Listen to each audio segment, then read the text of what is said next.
Look, to even be a professional wrestler in the first place takes a certain degree of toughness. I mean, how else would you be able to deal with the aches and pains that come with a job that requires you to get the hell beaten out of you on a weekly basis? But some professional wrestlers are, of course, tougher than the rest. Well, until, of course, they're not. Because all it takes is one lost fight or karma coming back to bite them in the arse for a spandex-wearing warrior to go from feared to looking fragile. I'm Adam Pachisi from Cultaholic Wrestling, and these are 10 pro wrestling tough guys whose reputations were exposed. Join us.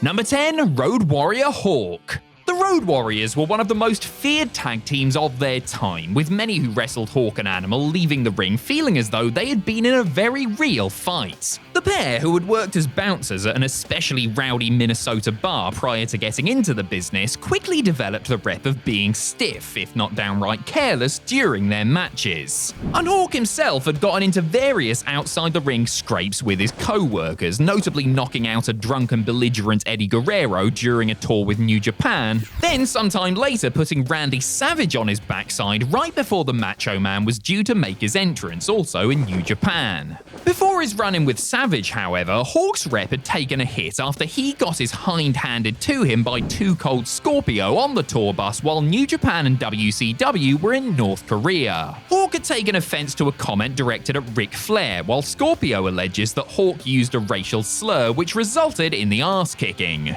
Plans for a rematch when they got back to Japan never came to fruition, as Hawk apparently apologized, blaming his shortened nerves on a lack of drugs. Go figure.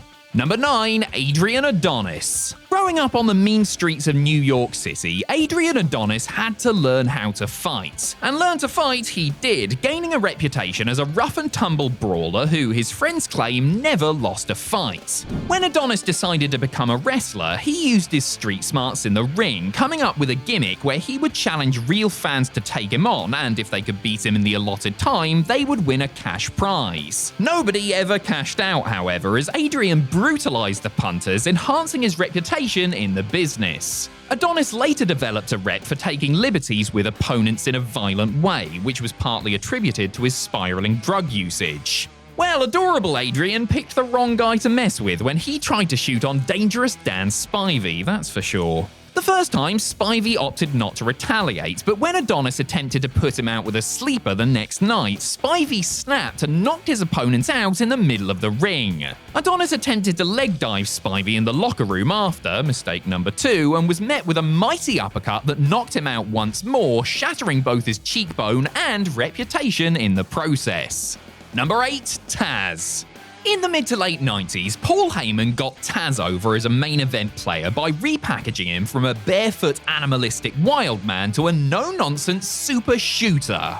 Proclaiming "beat me if you can, survive if I let you," the human suplex machine choked out everyone on the roster with his Taz mission hold and came across like a real badass. He had trained in judo prior to entering the business, earning a second-degree black belt in the discipline, but despite his tough guy credentials, there was another man on the ECW roster who put him in his place. Rob Van Dam may have been laid back on the surface, but the whole flippin' show was not one to be messed with, having also trained in martial arts and enjoyed success in local tough man contests. RVD and Taz didn't exactly get along well backstage, their personality clashes not helped by miscommunications in the ring. After one incident which allegedly saw Taz throw a cinder block at the wall and threaten an absent Van Dam, RVD decided to put things to bed. Next time he saw Taz, he went up and asked him to pick a hand before slapping him in the face and hitting him with a swift jab. Taz, who had recently suffered a family tragedy, declined to fight, and the two talked it out instead. The mature thing to do for sure, but to some of the boys in the back, Taz's rep suffered a hit along with his face. Number 7, Loki. You know what's weird? My 5-year-old nephew realizes that professional wrestling isn't actually real, yet Loki, who has been in the business for over a quarter of a century, still doesn't get it. Despite being an absolute nutter who has burned every bridge he's ever crossed in wrestling, Loki was a hell of a performer in his prime, thanks in large part to an exciting style that blended high-flying, technical, and martial arts. Loki was trained in various disciplines and could strike and put on legit holds if he wanted to, earning him a rep on the indies as somebody who was not to be trifled with. During one indie appearance for the CZW promotion, however, Loki ended up getting carried out of the venue kicking and screaming like an actual toddler. The basic gist is that Loki was competing in a tag team match when one of his opponents, Rick Blade, suffered a legit injury, and the referee, wanting to end the match early, counted Loki's shoulders down prematurely. That caused the one World Warrior, who was reportedly supposed to go over in the match, to lose his mind, throwing a temper tantrum in front of a stunned crowd and locker room before security scooped him up and threw him out. Number 6. Vader. Look, anyone who can play in the NFL, wrestle at the highest level in Japan, and continue to work after Stan Hansen has removed their eye from its socket is one tough SOB. Vader could certainly withstand his share of punishment, which earned him respect, but the way he treated some of his opponents, especially jobbers, had some labeling him as a bully. One man who was not going to be bullied was Paul Orndorff. Mr. Wonderful was working as both a wrestler and backstage agent when he had a run-in with the Mastodon backstage at a WCW TV taping in 1995. Vader had shown up late to the taping after being at a WCW promotional event that day and further pissed Paul off by putting off an interview that he had been asked to film. They got into an argument and Vader slapped Orndorff, knocking him to the ground. Paul got up, however, and peppered the big man with punches to the face before the two men wrestled to the floor. After Orndorff got up, he kicked Vader a few times in the face for good measure while wearing flip-flops no less. Vader tried to continue the fight elsewhere, but WCW management intervened and the former WCW World Heavyweight Champion ended up leaving for the WWF rather than accept a substantial fine for his part in the brawl. Number 5. Goldberg.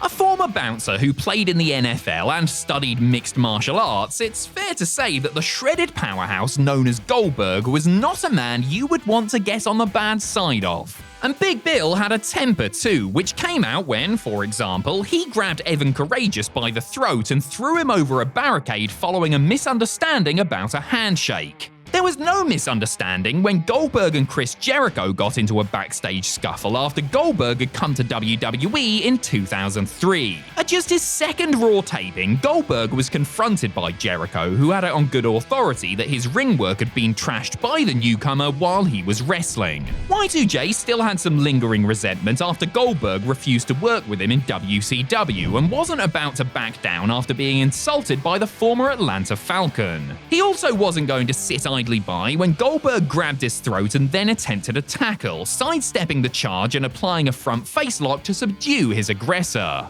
The ease with which Jericho controlled Goldberg and the way the fight was reported online basically shattered Goldberg's hard man image, though the two men made nice and worked together professionally from then on. Number 4. Randy Savage. While Randy Savage may not have been some shooter with a fierce rep for winning fights, he was a wild man and widely considered a man's man who didn't back down from anyone and had his fair share of run-ins during his career. Such as in his early Memphis days when he ended up pistol whipping Bill Dundee, breaking Dundee's jaw, or when he sought parity for his earlier drubbing at the hands of Hawk by attacking him in the VIP bathroom at a Kid Rock concert. After all but retiring from the business in 2000, Savage spent much of his time calling out his friend-cum-rival Hulk Hogan to a real fight, with Randy suggesting the money generated go to charity. The Hulkster didn't take the bait, but did continue to wind Savage up through his friend Bubba the Love Sponge's radio show until the two crossed paths backstage at TNA's Victory Road pay-per-view in 2004. It was actually Hogan in this instance who offered to step outside and settle their differences if that was what Savage wanted, but Randy declined. Not only that, but the Macho Man ended up bailing on TNA after the surprise encounter with his fellow Megapower, claiming that the company had an unsafe working environment. Number 3. Steve Williams. Pretty much everyone agrees that the Brawl for All tournament, WWE's ill-fated decision to pit their roster against each other in glorified tough man contests, was designed to get Dr. Death Steve Williams over as a killer prior to a main event run with Stone Cold Steve Austin.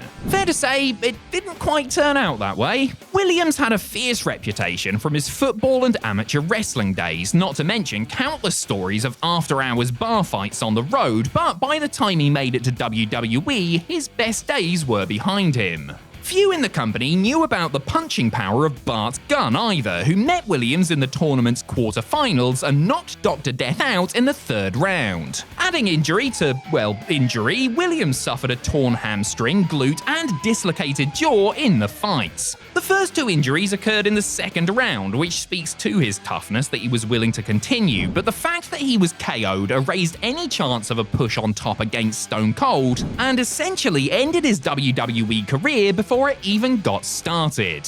Number 2, Rick Steiner. During his singles push in 1999, Rick Steiner decided to put his amateur wrestling ability to use on WCW television and began roughing up his opponents for seemingly no reason. Guys like Van Hammer, Conan, and Lash LaRue all felt the dog-faced gremlin's wrath in matches that were a bit uncomfortable to watch once you realised that one of the guys wasn't exactly working in it. The wrestlers in WCW were rightly scared of both Steiner brothers and didn't offer much resistance. The same cannot be said of independent wrestler Vordell Walker, who wrestled Rick in a tag match on an indie show in 2005. Rick was doing more of his bully boy tactics against his far less experienced opponents, which led to Walker, who had trained in MMA, at one point pushing Steiner and challenging him to a fight, which Rick declined. 2 years later, Walker ran into Steiner at another indie show and, after being met with an insult, punched Steiner in the face twice, threw him against a wall, and started choking him out before being pulled off and escorted away by police. Safe to say, Rick Steiner was all bark and no bite on that occasion.